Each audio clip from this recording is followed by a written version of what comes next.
Tom Cruise hasn't seen his only biological child for almost a decade, and reportedly it was his choice to cut off all communication with her.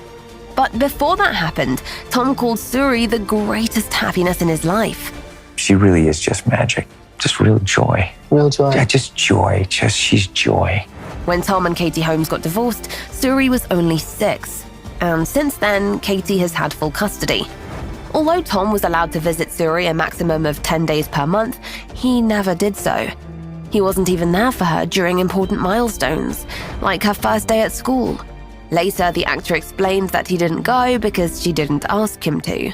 Tom has always loved his daughter and would allegedly like to restore his relationship with her one day. But that doesn't seem very likely. These days, the only way Tom sees his growing daughter is through paparazzi photos and magazine articles. Although the actor seems to be happy with his life, the estrangement from his precious girl must have been difficult for him. After all, Tom had waited his whole life to have a biological child. With his ex-wife Nicole Kidman, Cruise had adopted 2 kids, Isabella and Connor.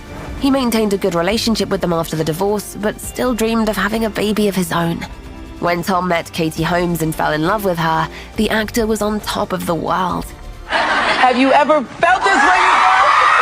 Something happened to you. Something happened to you.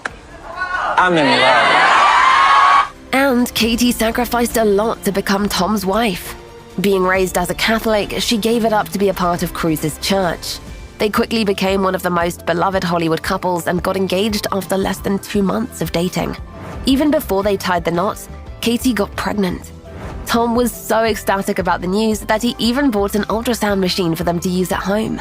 Also, he could see his unborn baby anytime he wanted. The machine allegedly cost $200,000, but all Tom cared about was his growing daughter.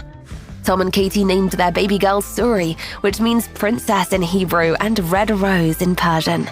The actor said that witnessing her birth was everything that he wanted it to be. It was spiritual. It was powerful. It was indescribable. At the time, Tom was crazy over his growing family. His elder kids accepted Katie with open arms and even referred to her as their mom.